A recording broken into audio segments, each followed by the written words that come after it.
नमस्कार दोस्तों, आज हम लोग जानेंगे विशेषाधिकार हनन क्या होता है और इसे कब और क्यों लाया जाता है। तो पहले हम जान लेते हैं, केंद्रीय संसदीय मंत्री किरण रिजिजू ने यह बताया कि राहुल गांधी ने लोकसभा में अपनी स्पीच के दौरान सरकार और उनके कुछ मंत्रियों पर बिना किसी मजबूत तथ्य के गंभीर आरोप लगाए हैं। राहुल गांधी पर आरोप लगाते हुए उन्होंने यह स्पष्ट किया कि लोकसभा में बिना किसी नोटिस या सबूत के प्रधानमंत्री और कुछ मंत्रियों पर बिना किसी मजबूत प्रमाण के आरोप लगाए गए हैं, जिससे सदन की गरिमा को ठेस पहुंची है।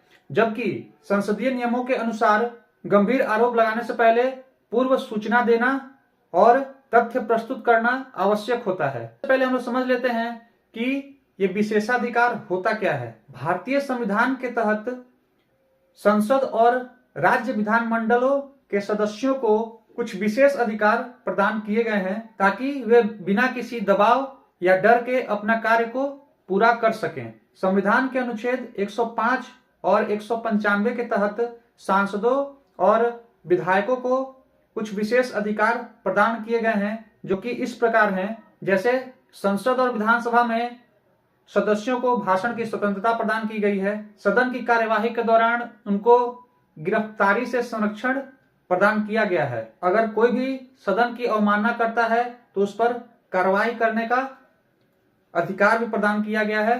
इसके अलावा संसदीय कार्यवाही की गोपनीयता की सुरक्षा करने की जिम्मेदारी भी इनको सौंपी गई है। तो इस दौरान जब कोई व्यक्ति, चाहे वो सांसद हो, विधायक हो, मंत्री हो या कोई अधिकारी हो, कोई पत्रकार हो, कोई भी ऐसा कार्य करता है जिससे सदन या उसके सदस्यों के विशेषाधिकार का हनन होता है, तो इसे विशेषाधिकार हनन कहा जाता है। यह एक औपचारिक प्रस्ताव होता है जो सदन में लाया जाता है। इसे कोई सांसद या विधायक ला सकता है, लेकिन उसके लिए अध्यक्ष की अनुमति आवश्यक होती है। तो हम जान लेते हैं कि इस विशेषाधिकार हनन में क्या प्रक्रिया अपनाई जाती है।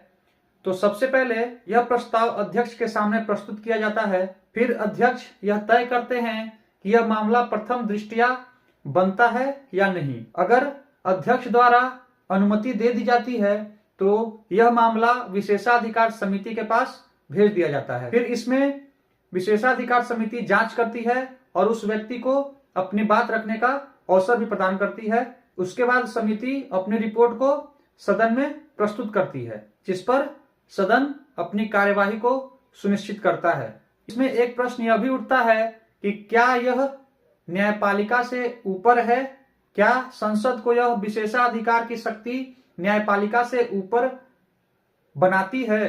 तो इसका जवाब है नहीं। देश में संसदीय विशेषाधिकार और मौलिक अधिकारों के बीच संतुलन स्थापित है। यदि विशेषाधिकार के नाम पर अवैध मनमानी की जाए तो न्यायालय उसमें हस्तक्षेप कर सकता है। इसमें सुप्रीम कोर्ट द्वारा भी यह कहा गया है कि यह विशेषाधिकार पूर्ण नहीं है, यह संविधान के ढांचे के भीतर ही प्रयोग किए जा सकते हैं। तो निष्कर्ष यही है कि ये जो विशेषाधिकार है यह लोकतंत्र को मजबूत करने की एक व्यवस्था प्रदान करता है, लेकिन इसका प्रयोग जिम्मेदारी और संतुलन के साथ किया जाए तब। अभी वर्तमान के संसद सत्र में राहुल गांधी द्वारा जो भी किया जा रहा है, या तो वह जानबूझकर कर रहे हैं या फिर उन्हें संसदीय प्रक्रिया का कुछ भी अता पता नहीं है।